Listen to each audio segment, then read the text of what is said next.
আসসালামু আলাইকুম। শামসুল ইসলাম আপনাদের সবাইকে স্বাগত জানাচ্ছি। এই মুহূর্তে আলোচনা করতে চাই মুস্তাফিজ কেকেআর থেকে তাকে রিলিজ করে দেওয়া হয়েছে এবং বিসিসিআই মুস্তাফিজের নিরাপত্তা দিতে পারবে না বলেই কেকেআর তাকে রিলিজ করেছে। এই সমস্ত বিষয় নিয়ে দুদেশেই কিন্তু তীব্র প্রতিক্রিয়া হচ্ছে, কোথাও পজিটিভ কোথাও নেগেটিভ। কি হলো মুস্তাফিজ এবং আইপিএল থেকে তাকে বাতিল করা নিয়ে, সেই সমস্ত আপডেটস নিয়েই আজকের এই আলোচনা। দেখুন, প্রথমত মুস্তাফিজুর রহমান আইপিএল অকশনে অ্যাভেলেবল ছিলেন, বিসিসিআই তাকে অ্যাভেলেবল করেছিল অকশনে এবং চেন্নাই, দিল্লি এবং কেকেআর এই তিন দলের মধ্যে কাড়াকাড়ি শেষে কেকেআর তাকে 9,20,00,000 রুপিতে 2026 19তম আইপিএল এডিশনের জন্যে দলে ভেড়ায়। কিন্তু দুদেশকে ঘিরে জিওপলিটিক্যাল কারণে যে উত্তেজনা চলছে, বিভিন্ন ধর্মীয় গুরু, বিভিন্ন রাজনৈতিক দলের নেতারা উগ্রবাদী চিন্তাভাবনা থেকে মুস্তাফিজকে যে বয়কট করবার জন্য কেকেআরকে চাপ দিচ্ছিল, তারই খেসারতে পরবর্তীতে বিসিসিআইয়ের নির্দেশে কেকেআর কলকাতাকে অফিসিয়াল রিলিজ দিয়ে দেয় এবং ছাড় দিয়ে দেয়। সো এই জায়গাটা, মুস্তাফিজ একজন খেলোয়াড়, তিনি খেলবেন কি খেলবেন না তার চেয়ে বড় হচ্ছে তিনি একজন বাংলাদেশি খেলোয়াড়। বাংলাদেশের ক্রিকেট আমোদে স্পোর্টস লাভিং কমিউনিটি, সরকার, সকল জনগণের কাছে এটা একটা দেশীয় অপমান মনে হয়েছে এবং সে কারণেই এর তীব্র প্রতিক্রিয়া বাংলাদেশে প্রতিটি ক্ষেত্রেই হচ্ছে। দেখেন, আইপিএল থেকে রিলিজ হয়ে যাওয়ার দিনেও মুস্তাফিজ অনবদ্য ছিলেন। রংপুর রাইডার্সের হয়ে তিনি 18 বলে যখন 24 রান লাগে 18 নম্বর ওভারটা করলেন, মাত্র 2 রান দিয়ে একটি উইকেট নিলেন এবং ইনিংসের শেষ ওভারে যখন 10টা রানের প্রয়োজন তখনও মুস্তাফিজ মাত্র 4 রান দিয়ে দলকে 5 রানে জেতালেন। সো মুস্তাফিজ ডেথ ওভারে কতটা টাইট, অ্যাকিউরেট, ইকোনমিক, তাকে কিন্তু বড় শর্টস সহজে চাইলেই কেউ খেলতে পারে না। মুস্তাফিজের এই যোগ্যতার কারণেই এবারে আইপিএল নিলামে তাকে নিয়ে কাড়াকাড়ি পড়ে গিয়েছিল চেন্নাই, দিল্লি এবং পরবর্তীতে কেকেআরের মধ্যে। হাওএভার মুস্তাফিজকে বাদ দিয়ে দিয়েছে এবং এটার কারণে বাংলাদেশ ক্রিকেট বোর্ড ইমিডিয়েটলি আইসিসির কাছে চিঠি লিখে বাংলাদেশের খেলোয়াড়, কন্টিনজেন্ট, সমর্থক, দর্শক, গণমাধ্যম কর্মী যারা বিশ্বকাপ কাভার করতে যাবে তারা ভারতের মাটিতে সেফ নয় যদি মুস্তাফিজও সেফ না হয়। তো এই বিবেচনায় আইসিসিকে অনুরোধ করেছে যে বাংলাদেশের ম্যাচগুলো ভারতের মাটি থেকে শ্রীলঙ্কায় সরিয়ে নেওয়া হোক নিরপেক্ষ ভেন্যুতে।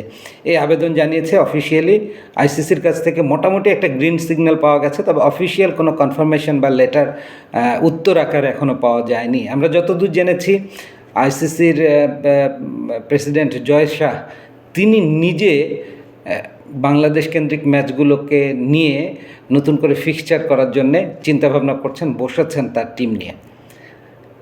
বাংলাদেশের তথ্য ও সম্প্রচার মন্ত্রণালয় আজকে একটা নোটিশ ইস্যু করে টেলিভিশন কর্তৃপক্ষগুলোর কাছে এবং রিকোয়েস্ট করা হয়েছে অনির্দিষ্টকালের জন্য আইপিএল ম্যাচ সম্প্রচার এবং আইপিএল সংক্রান্ত খবরাখবর, আপডেটস কোনো সম্প্রচার করা যাবে না। এই একটা নির্দেশনা সরকারিভাবে এসছে। সো ওদিকে কিন্তু কলকাতায় যেহেতু বাংলাদেশের 3টে ম্যাচ ছিল, আপনারা জানেন যে 7, 9 এবং 14 তারিখ যথাক্রমে ওয়েস্ট ইন্ডিজ, ইতালি এবং ইংল্যান্ডের বিপক্ষে এবং 17ই ফেব্রুয়ারি নেপালের বিপক্ষে মুম্বাইয়ে ম্যাচ ছিল। এই গ্রুপ পর্বে 4টা ম্যাচ, কলকাতায় 3টে, একটা মুম্বাইয়ে খেলতো বাংলাদেশ। তো অনলাইন টিকিট বিক্রি চলছে এবং দর্শকরা টিকিট কিনেছেন। সো এইখানে কিন্তু আইসিসির ক্ষতি, বিসিসিআইয়ের একটা আর্থিক ক্ষতির ব্যাপার জড়িত রয়েছে। বিসিসিআইয়ের যতটা না ক্ষতি তার চেয়ে বরং আইসিসির ক্ষতি, বিকজ এটা আইসিসির event. BCCI team India, Sri Lanka যৌথভাবে এটা হোস্ট করছে, সো তাদের কিছু একটা ন্যায্য হিস্সা থাকবে। বাট আর্থিকভাবে আইসিসিরই ক্ষতি হবে সবচেয়ে বেশি। সেই বিষয়টা গণমাধ্যমগুলোতে এসছে, দেশি বিদেশি, ইন্ডিয়া, বাংলাদেশ এবং ইন্টারন্যাশনাল গণমাধ্যমে। তবে একটা বিষয় তো আপনাকে মানতেই হবে যে আইসিসি হুট করে এ ধরনের পরিস্থিতিতে অতীতে যা হয়েছে, যেমন 1996 সালে অস্ট্রেলিয়া এবং ওয়েস্ট ইন্ডিজ তারা শ্রীলঙ্কার মাটিতে খেলতে যায়নি, শ্রীলঙ্কায় দাঙ্গা চলছিল সেই কারণে, এবং সেক্ষেত্রে শ্রীলঙ্কা কিন্তু ওয়াক ওভার পেয়েছিল। 2003 সালে নিউজিল্যান্ড, ইংল্যান্ড ওয়াক ওভার দিয়েছিল কেনিয়া এবং জিম্বাবুয়েকে। কিংবা 2016 সালে আন্ডার-19 ওয়ার্ল্ড কাপ যেটা বাংলাদেশে হয়েছিল, অস্ট্রেলিয়ান আন্ডার-19 টিম বাংলাদেশে আসতে চায়নি, বাংলাদেশে আসাটা তারা নিরাপদ মনে করেনি, কিন্তু বাংলাদেশ সরকারের পক্ষ থেকে সব ধরনের নিরাপত্তা দেওয়ার অঙ্গীকার করা হলেও তারা সেটা মানেনি, তারা আসেনি, আইসিসি তাদেরকে বাদ দিয়ে দেয় আন্ডার-19 ওয়ার্ল্ড কাপ 2016 বাংলাদেশে, এবং পরবর্তীতে অস্ট্রেলিয়ার জায়গায় আয়ারল্যান্ডকে খেলার সুযোগ দেওয়া হয়েছিল। সো এখানে তিনটা প্রেক্ষাপট আছে।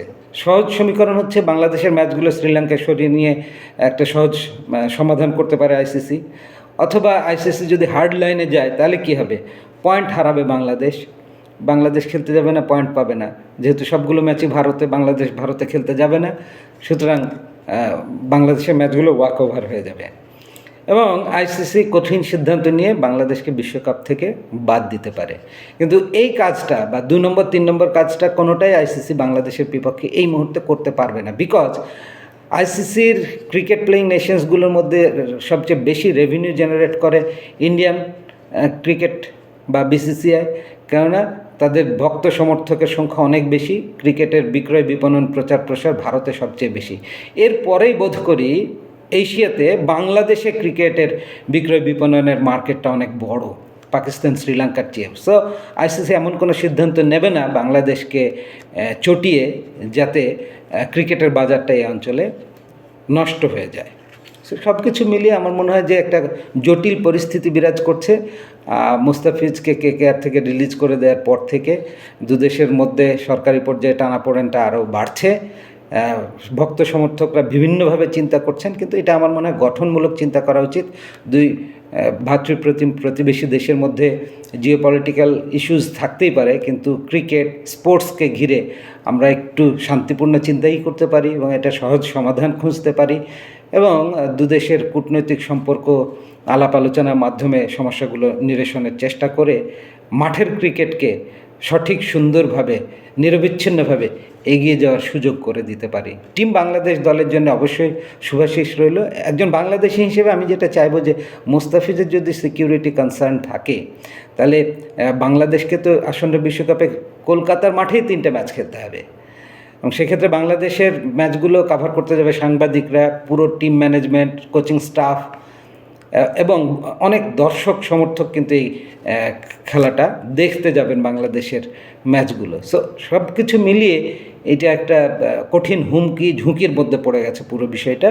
সো আইসিসি একটা সুচিন্তিত সিদ্ধান্ত গ্রহণ করবে এই পর্যায়ে, সেটাই আমাদের কামনা। ভিডিওটি অবশ্যই ভালো লাগলে আপনারা শেয়ার করে দেবেন। অসংখ্য ধন্যবাদ দেখার জন্যে।